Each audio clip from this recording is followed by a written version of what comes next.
पहला क्षेत्र जिसकी हम लोग बात करेंगे वो है जोधपुर और धौलपुर का इलाका। जयपुर और धौलपुर का इलाका, माफ कीजिएगा, राजस्थान की राजधानी जयपुर से लगता इलाका, राजस्थान में जिसको धुनाड़ क्षेत्र भी कहते हैं।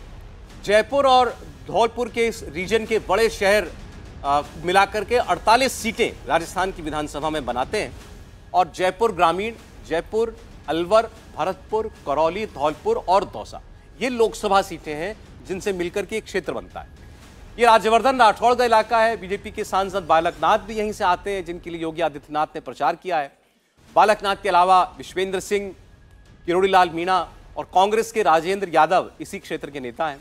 सचिन पायलट के लिए भी ये क्षेत्र बहुत महत्वपूर्ण है। यहाँ के दौसा से सचिन पायलट भी चुनाव लड़ते रहे हैं। बीजेपी की सांसद दिया कुमारी जयपुर राजघराने से आती हैं। अब ये जयपुर धौलपुर का इलाका किसे जिता रहा है, आइए राजस्थान के पहले हिस्से का, पहले क्षेत्र का ओपिनियन पोल आपके सामने हम रखते हैं। फिर बता दूं, फाइनल ओपिनियन पोल है वोट पड़ने से पहले। इन 48 सीटों में आप देखिएगा भारतीय जनता पार्टी बढ़त बनाती हुई दिखती है। 26 सीटें इस इलाके में बीजेपी जीत सकती है और 2018 की तुलना में ये 18 सीटें ज्यादा होगा। यानी पिछली बार केवल 8 सीटें बीजेपी यहां पर जीती थी, अब वो 28-26 तक पहुंच गई है।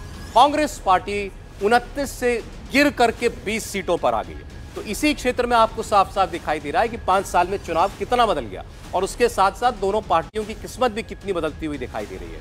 ये साफ साफ आपको जो कैपिटल एरिया है राजस्थान का, जयपुर का इलाका और धौलपुर का इलाका, उसके बीच में आपको स्पष्ट तौर पर दिखाई दे रहा है। यहां पर Bharatiya Janata party number 1 party बनकर उभरती हुई दिखाई दे रही है और बहुत सारे बड़े चेहरे जो इस इलाके से आते हैं, संजीव जी, 5 साल में वही होता हुआ दिखाई दे रहा है जो पिछले 3 दशक में होता हुआ दिखाई दिया, कम से कम इस इलाके में। देखिए, बिल्कुल ये इन चुनावों की बानगी आपको इस क्षेत्र से मिल जाती है। आप जिसको दुंडौर रीजन कह रहे हैं, जिसमें जयपुर से लेकर धौलपुर तक की सीट्स है, उसके अंदर से अगर हम जयपुर डिस्ट्रिक्ट की सीट्स हटा दें और सिर्फ पूर्वी राजस्थान जो बचा हुआ, सवाई माधोपुर, करौली, अलवर, भरतपुर, ये क्षेत्र रखें तो वहां पे 36 सीट्स होती हैं और 36 में से सिर्फ 4 कांग्रेस हारी थी, 32 सीट्स वो जीते थे। अब वहां वो 32 सीट रिपीट करने की कोई गुंजाइश नहीं है, क्योंकि क्या है कि इस पूरे एरिया में गुर्जर वोट का बहुत महत्व है और पिछले इलेक्शन में कुछ लोकल कारणों की वजह से और ऑफ कोर्स पायलट के प्रभाव की वजह से गुर्जर और मीणा जो 2 डोमिनेंट कास्ट हैं इस एरिया के, उन्होंने मिलकर वोट डाला था। अब की बार वो वोट बिखर गया है। गुर्जर स्पष्ट तौर पे कह रहा है कि अगर सचिन पायलट खुद आके हाथ जोड़ के भी हमें कहें कि भाई कांग्रेस को वोट दो, तो हम नहीं देंगे। हम उनको कह देंगे जब कांग्रेस पार्टी आपकी नहीं सुनती तो हम आपकी क्यों सुने। ऐसे खूब सारे वीडियो चल रहे हैं सोशल मीडिया पे स्थानीय स्तर पे। जैसे फॉर एग्जाम्पल आप यही सवाई माधोपुर बेल्ट की सीट है, शायद करौली है, जहां से दर्शन सिंह गुर्जर कांग्रेस के कैंडिडेट होने वाले थे, उनको टिकट नहीं मिला, वो बीजेपी में चले गए।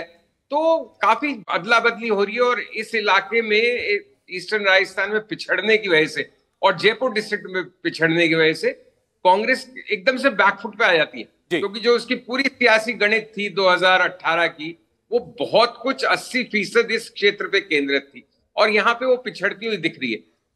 तो जैसे जैसे आपका सर्वे खुलेगा, 1-2 चीजों पे मेरा शायद आपके पिछले ओपिनियन पोल से कुछ भिन्न मत है, जिसको मैं नहीं, ठीक है सर, आगे उस पर हम लोग बात करते हैं। लेकिन आपने कहा कि ये बहुत क्रूशियल एरिया है कांग्रेस पार्टी के लिए और यहां पर पिछड़ती हुई कांग्रेस पार्टी, तो उसके लिए खराब संकेत है ये।